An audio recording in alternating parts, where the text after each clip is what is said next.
'Tis the season for canning, tubies. So yeah, so we're going to do some pressure cooking of some beans.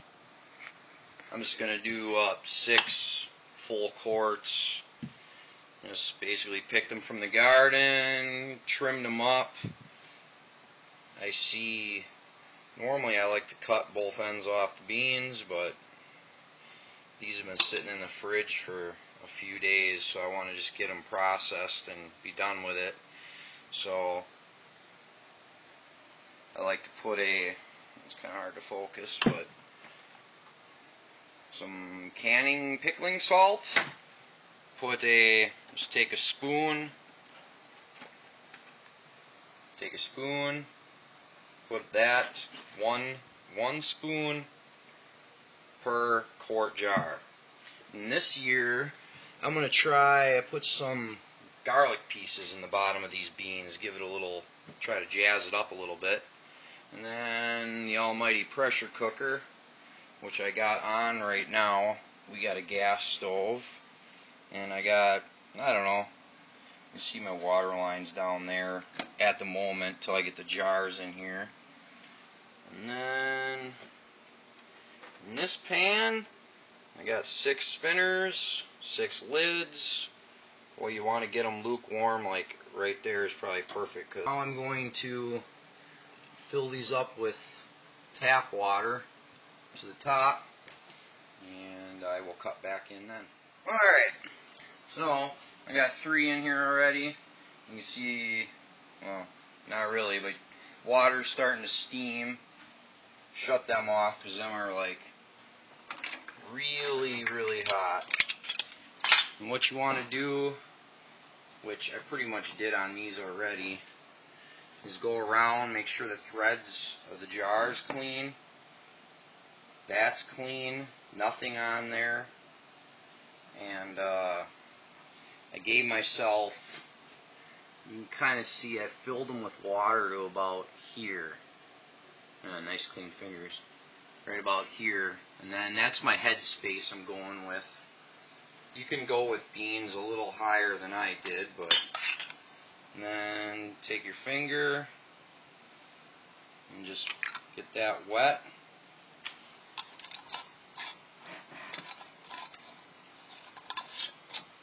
Spin it on.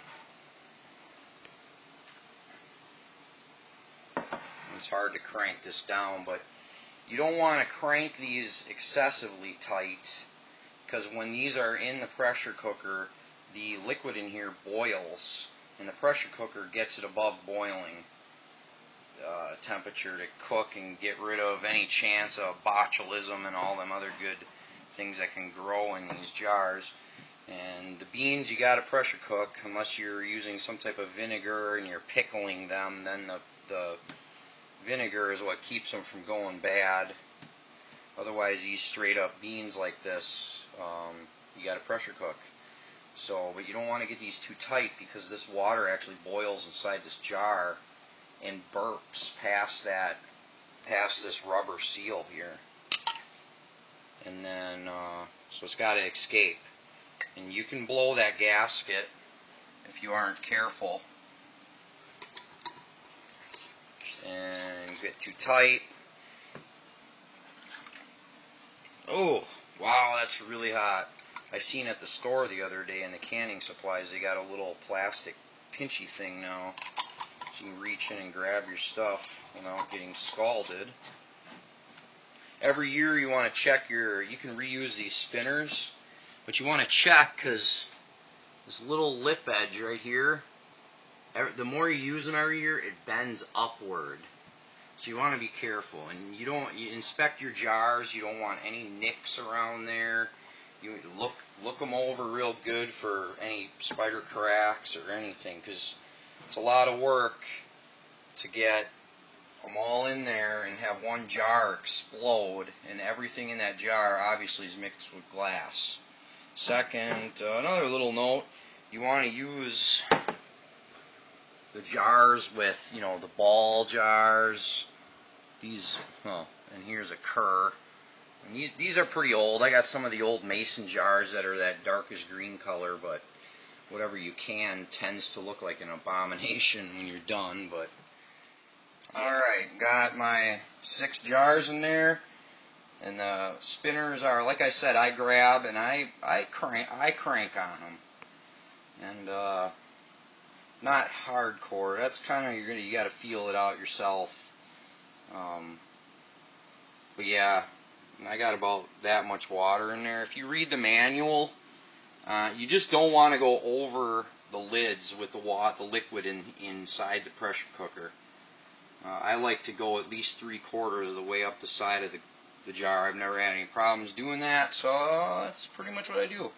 Otherwise, you could just probably get away with a couple inches in the bottom. If you put the pint-sized jars or half quarts, the small ones, you can double stack them in here. Yeah, but the family's getting bigger, and a little half quart of beans is like a little snack, so that's why I'm doing these big 1-quart jars. And then, yeah, you got your lid, the gauge on it, 0, 5, 10, 15, 20, caution, you're going to explode. And this is a weight. No, it don't explode. This little rubber button here, that'll pop off before the thing explodes. But yeah, I'll get this pressure cooker's got a seal on it here.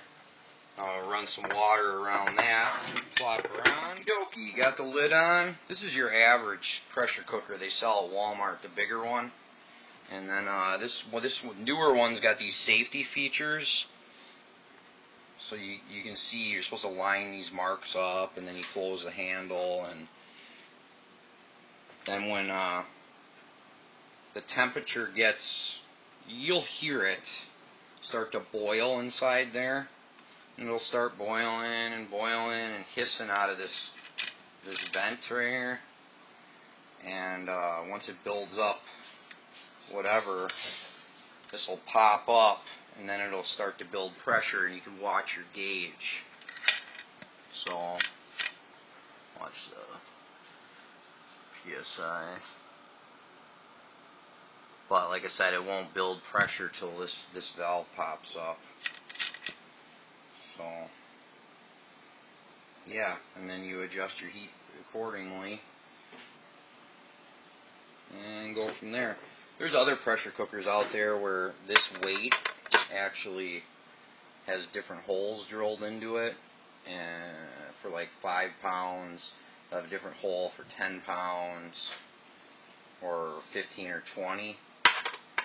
So that one's kind of nice because you can just crank your heat up on the stove and pretty much walk away, and then you'll hear this weight start, it'll start chattering like that when the pressure builds up.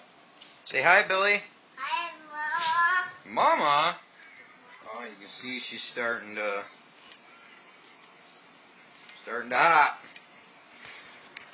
So yeah, like, got no shirt on and stuff because it's like freaking hot outside. It's like 90-some degrees, and I'm in the house making it even hotter.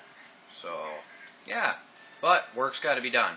AC's rolling and being supervised by the PBR, of course.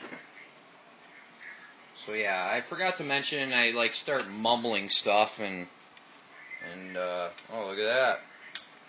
Start mumbling stuff, and then I get sidetracked when I'm talking. But before I started to say, if you leave them in there too long, in the pressure cooker, it will actually boil all that liquid out of your jars, and which is fine, but it's just gonna be, the beans will be all dried up looking, and yeah, they're just not too appealing. So basically, I'm gonna get this pressure cooker, when this popper here pops up, I'm gonna get that pressure on that gauge I don't know, right around 10 psi is what I'm going to go with. And then once it's at 10 psi, right around there, then you set your kitchen timer for about, I don't know, 18 to 20 minutes. So that's where this pressure cooker is kind of a hassle, because you got to sit there and adjust your heat. Because if I just leave this stove cranked full blast hot, that pressure will just keep climbing and climbing and climbing and climbing, and that's not good. So, like I said, you want to let the pressure cooker get to 10 psi, start your kitchen timer, and then keep fiddling with your stove heat so you can keep it at 10 psi. So, and yeah, and go from there. You can process meats, and I think the pressures are different. Like if you want to do deer venison or steak, or let's say made chili you want to take to go deer hunting or save for a rainy day, you can do that too. But the processing times, the pressures are, might be more, because meat takes longer to cook. It'll actually cook it in the jar. And then, like I said, but you can see my reflection. Nice. Just takes longer periods of time. So, yeah, the other thing I got going and babbling, I pointed at this thing here, is this pressure cooker's got a safety lock. And once it starts building pressure, there's a flip lever. I forgot what side it's on. It's on one of them. But you cannot get the lid back off till there's 0 psi inside the pressure cooker. You can see now, I don't know, it's been about 5 to 10 minutes after my last view of this, and it got to where this popped. And now this safety blow-off valve's, it's hissing a little bit, and rubber's getting soft and resealing. So now we want to wait for that to climb up to 10 psi, and then adjust the heat to keep it at around 10 psi, and then keep her at 10 psi for about 18 to 20 minutes. And then, yeah, I don't know, it's probably, if you looked up, read the literature and canning books, I think it's 11 psi, but I'll tell you, it does depend on the altitude, your sea level and all that stuff, and your boiling and this and that. And then with meat, your processing time is just longer, and then the pressure might be a little bit more because it's a meat, but I don't think it's much. It's probably still 10, 11, maybe 15. But yeah. So when that gauge climbs, try to remember to set my timer. And she's starting to climb. It's really hard to see this. See the gauge, but she's starting to climb. Alright, they're all done. I took a shower, enough was enough. But enough was enough of that heat. They are all done and cooled, and you can see this, there's this white film on here. You want to spin your spinners back off, and then just give them a good water bath. And you can see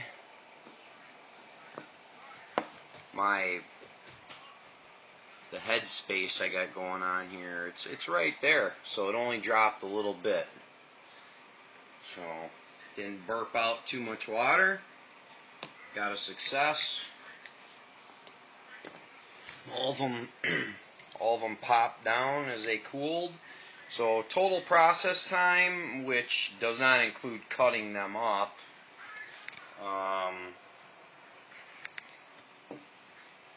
what do I have in here? 40.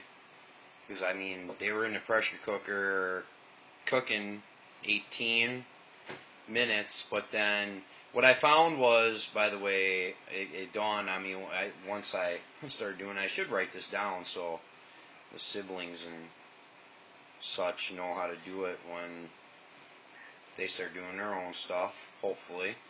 But I got her to 10 psi and basically turned the heat to halfway on there, and then it leveled out at 10, 11 psi on the gauge, and I left it on there for about 18 minutes, and then you shut it off. There's still a ton of heat in that pressure cooker, so it's going to sit at 10 psi. It's probably going to drop, I think it was roughly 3 psi every 10-15 minutes, so it's still cooking inside there even after it's off. So just keep that in mind with your processing time, that you gotta factor that into the ratio. So, but success. Wash your jars. You can leave your spinners on. I don't like to leave my spinners on. You get, like I said, a growth can start, a mold underneath your spinners, and it works this way and pops your seal. So I just wash them up, take the spinners off, wash the spinners. Just, you can water bath it all. Just hot water bath it. And yeah. So this is batch 1. Thanks for watching, and feel free to sub. PBR.